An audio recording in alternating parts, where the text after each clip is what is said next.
सहयोगियों को कमजोर करने के मामले में बीजेपी का कोई मुकाबला नहीं है, क्योंकि कोई भी दल आज तक बीजेपी के साथ जाकर खुद को मजबूत नहीं कर पाया है। हाँ, उसे कुछ समय के लिए सत्ता सुख जरूर मिल सकता है, लेकिन पार्टी कमजोर हो जाती है, ये तय है। क्योंकि जैसे ही बीजेपी राज्य में मजबूत होती है, सबसे पहले वो सहयोगियों को ही किनारे लगाती है। और इस वक्त महाराष्ट्र में कुछ ऐसा ही होता दिखाई दे रहा है।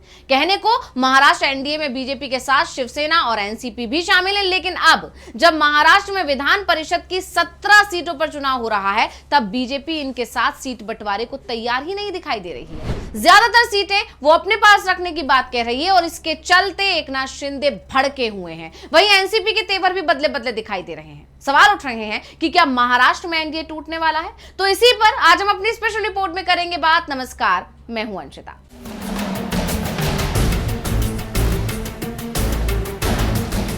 महाराष्ट्र में विधान परिषद की 17 सीटों के लिए चुनावी बिगुल बजते ही एनडीए में दरार पड़ गई। सीटों के बंटवारे को लेकर खींचतान मच रही है और जिसके बाद अटकलों का बाजार गर्मा गया है कि कहीं इस खींचतान की वजह से एनडीए में टूट तो नहीं हो जाएगी। क्योंकि पहले ही एनडीए में शामिल दलों यानी कि एनसीपी और शिवसेना और बीजेपी के बीच सब कुछ ठीक नहीं चल रहा है। शिवसेना और एनसीपी दोनों ही बीजेपी को आंख दिखा रहे हैं। ऐसे में जब खबर आई कि बीजेपी सीटों के बंटवारे को लेकर अपनी मनमानी कर रही है, तो सहयोगियों का गुस्सा और बढ़ गया। और खबर आ रही है कि एनसीपी और शिवसेना ने बीजेपी को अल्टीमेटम दे दिया है कि अगर बीजेपी ने अपनी मनमानी की तो वो गठबंधन तोड़ भी सकते हैं। और अगर ऐसा हुआ तो इसका अंजाम क्या होगा, वो आप भी अच्छे से जानते हैं और बीजेपी तो कुछ ज्यादा ही अच्छे से जानती है। इसलिए अब बीजेपी खेमे में खलबली मच गई है। हालांकि बीजेपी सब चंगा सी का राग जरूर अलाप रही है, जैसा कि वो हर बार करती है, लेकिन अंदर खाने तूफान आया हुआ है। कैसे तूफान आया इसे भी समझेंगे, लेकिन सबसे पहले ये समझते हैं कि आखिर मामला क्या है, क्यों एनडीए में खींचतान शुरू हो गई है सीटों के बंटवारे को लेकर। वैसे तो एनडीए में लंबे समय से कुछ भी ठीक नहीं चल रहा है, क्योंकि सहयोगियों के सहारे महाराष्ट्र की सत्ता में घुसने के बाद से जिस तरह बीजेपी अपने सहयोगियों को ही किनारे लगा रही है, अपना विस्तार कर रही है, उससे शिवसेना शिंदे गुट और एनसीपी अजीत गुट दोनों ही नाराज चल रहे हैं। सबसे पहले विधानसभा चुनाव में सीट बंटवारे पर पेच फंसा रहा।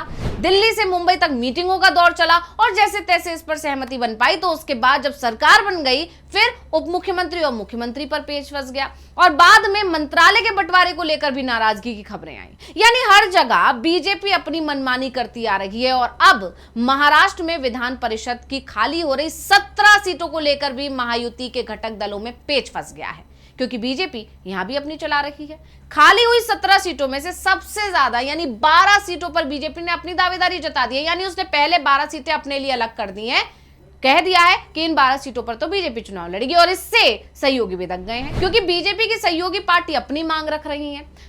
एकनाथ शिंदे की शिवसेना 7 सीटों की मांग कर रही है, जबकि गठबंधन की तीसरी घटक यानी एनसीपी को कम से कम 3 सीटों की उम्मीद है और उसमें उसने अपनी पसंद भी बता दी है। रायगढ़, रत्नागिरी, सिंधुदुर्ग, इन सीटों पर ही अपनी दावेदारी बता रही है एनसीपी। अब यहीं पर मुश्किल फंस गई है, क्योंकि अगर 17 में से 12 बीजेपी अपने पास पहले ही रख लेगी तो सिर्फ 5 सीटें ही तो बचेंगी। और बीजेपी चाहती है कि 17 में से 12 हटाने के बाद जो 5 बची हुई सीटें हैं, इसमें से ही दोनों सहयोगियों को सीटें दी जाएं। लेकिन सहयोगियों ने इसके लिए साफ साफ इनकार कर दिया और बीजेपी को धमका दिया है, कह दिया है कि आपकी मनमानी इसी तरह चलती रही तो हम गठबंधन को तोड़ भी सकते हैं। तो भाजपा, शिंदे के नेतृत्व वाली शिवसेना और एनसीपी के बीच पिछले 5 दिनों से बातचीत चल रही है, लेकिन सहयोगी दलों ने अभी तक सीट बंटवारे पर अंतिम रूप नहीं दिया है। अब आगे बढ़ने से पहले यह भी जान लेते हैं कि किन सीटों पर मुकाबला होने वाला है।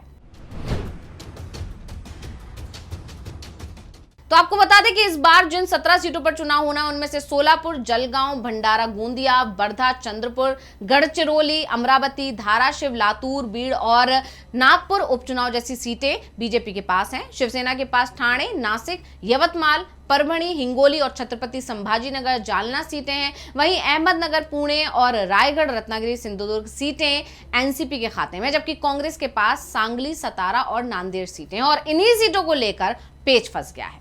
वैसे तो दोनों ही गुट नाराज हैं, लेकिन एकनाथ शिंदे कुछ ज्यादा ही नाराज है, या ये भी कह सकते हैं कि बीजेपी उनकी नाराजगी को कुछ ज्यादा ही तवज्जो दे रही है। इसलिए उनकी नाराजगी दूर करने के लिए बीजेपी ने अंदर खाने कवायद भी तेज कर दी। देर रात मुख्यमंत्री फडणवीस की मौजूदगी में उनके वर्षा निवास पर बीजेपी की अहम बैठक हुई। बैठक में बीजेपी प्रदेश अध्यक्ष रविंद्र चव्हाण और मंत्री चंद्रशेखर बावनकुले भी मौजूद थे और अब कहा जा रहा है कि शिंदे को मनाने की जिम्मेदारी इन दोनों दिग्गजों को सौंपी गई और दोनों जल्दी शिंदे से मुलाकात करेंगे। लेकिन ये मुलाकात होती उससे पहले ही शिंदे दिल्ली पहुंच गए और सीट शेयरिंग के विवाद को सुलझाने के लिए मामला हाईकमान तक पहुंच गया, या कहें कि उन्होंने पहुंचा दिया। तो शिवसेना शिंदे की क्या मांग है, अब ये समझ लेते हैं। तो सीटों की बात करें, शिंदे गुट 7 सीटों की मांग पर अड़ा हुआ है, जबकि बीजेपी शिवसेना को सिर्फ 3 सीटें देना चाहती है। हालांकि जिस तरह से शिंदे अड़े रहे, या कह सकते हैं कि शिंदे ने बीजेपी नेताओं से मिलने तक से जो मना कर दिया, उससे बीजेपी पर दबाव बढ़ा और अब बीजेपी ने 1 सीट बढ़ा दी, यानी बीजेपी अब 4 सीटें देने की बात कर रही है। इस पर भी सहमति नहीं बन पा रही है और इसके अलावा ठाणे सीट और जलगांव सीट भी दोनों के बीच खींचतान की बड़ी वजह बनी हुई है। दरअसल बीजेपी और एकनाथ शिंदे के नेतृत्व वाली शिवसेना ने ठाणे सीट पर अपना दावा जताया है। भाजपा विधायक ने यह कहा है कि यह सीट भाजपा को ही मिलनी चाहिए क्योंकि इस क्षेत्र में भाजपा की संख्या ज्यादा है। उन्होंने दावा किया है कि भाजपा के पास इस क्षेत्र में 444 पार्षद हैं, जबकि शिंदे के नेतृत्व वाली शिवसेना और जिजाऊ संगठन के मिलाकर 346 पार्षद हैं। वहीं शिंदे के नेतृत्व वाली शिवसेना ठाणे को अपना पारंपरिक गढ़ मानती है और इस सीट को छोड़ने के लिए वो तैयार नहीं है। इसके अलावा शिवसेना मंत्री ने यह भी कहा है कि पार्टी ने विधान परिषद चुनावों में 7 सीटों की मांग की और जोर देकर यह कहा है कि जलगांव सीट भी शिवसेना को ही मिलनी चाहिए। हालांकि भाजपा इस सीट पर भी अपना दावा जता रही है। तो शिवसेना ने 7 सीटों की मांग करते हुए कहा कि मुंबई, ठाणे, रायगढ़, संभाजीनगर, रत्नागिरी, नासिक और यवतमाल में उसे मजबूत समर्थन प्राप्त है। साथ ही शिवसेना शिंदे गुट ने अपनी मांग ना मानने पर बीजेपी को गठबंधन तोड़ने की धमकी भी दे डाली। शिवसेना सांसद ने कहा, गठबंधन हो या ना हो, शिवसेना कार्यकर्ता जिला परिषद में भगवा झंडा फहराने के लिए तैयार है। यानी उन्होंने संकेत दे दिया कि शिवसेना गठबंधन तोड़ने पर भी विचार कर रही है। अब ये तो हमने जाना कि शिवसेना और बीजेपी के बीच किस बात पर पेच फंसा हुआ है। अब ये भी जानना जरूरी है कि दूसरे सहयोगी यानी एनसीपी के साथ किस बात पर पेच फंसा हुआ है।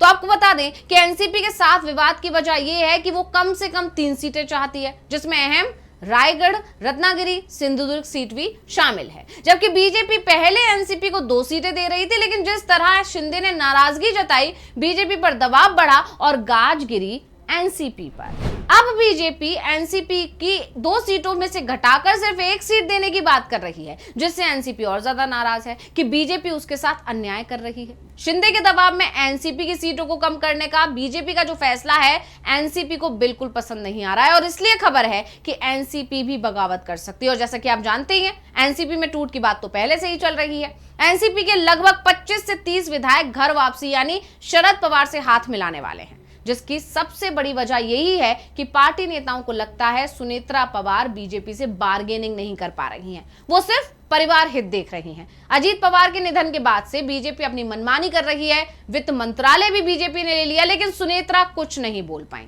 जिस वजह से नेताओं का एनडीए से मोहभंग तो पहले ही हो रहा है और अब सीट बंटवारे को लेकर लगी ये चिंगारी और सुलग रही है। यानी दोनों ही दल नाराज हैं और इन्हें मनाने के लिए बीजेपी कोशिशों में लगी हुई है। तो अब ये समझ लेते हैं कि बीजेपी ने अभी तक किया क्या है और उसका नतीजा क्या निकला। तो आपको बता दें कि इतनी उथल पुथल होने के बाद बीजेपी का कहना है कि सब कुछ ठीक है। हालांकि बीजेपी हमेशा ही ये कहती है और इस बार भी उसने वही राग आलाप दिया है। तो महायुति में सीट शेयरिंग के मुद्दे पर दरार होने को लेकर मुख्यमंत्री देवेंद्र फडणवीस ने कहा कि गठबंधन के अंदर बातचीत हो रही है। उन्होंने ये भी बताया कि नासिक और संभाजीनगर सीटों पर शिवसेना के साथ और पुणे सीट को लेकर एनसीपी के साथ बातचीत चल रही है। फडणवीस ने भरोसा जताया कि अलायंस जल्द ही रुकावट को तोड़कर एक दोस्ताना हल निकाल लेगा और इस मामले को लेकर 24 मई को महाराष्ट्र भाजपा अध्यक्ष और वरिष्ठ भाजपा नेता ने शिंदे से मुलाकात की। इसके तुरंत बाद एनसीपी नेता ने उप मुख्यमंत्री से भी मुलाकात की। भाजपा, शिंदे के नेतृत्व वाली शिवसेना और एनसीपी के बीच पिछले 5 दिनों से बातचीत चल रही है, लेकिन सहयोगी दलों ने अभी तक सीट बंटवारे को अंतिम रूप नहीं दिया है। फैसला नहीं हो पा रहा है कि किसे कितनी सीट मिलेगी। उल्टा दोनों ही दल बीजेपी को धमका रहे हैं कि अगर उनकी बात नहीं मानी गई तो वो गठबंधन तोड़ देंगे और अगर ऐसा हुआ तो बीजेपी के लिए कुर्सी बचाना मुश्किल हो जाएगा।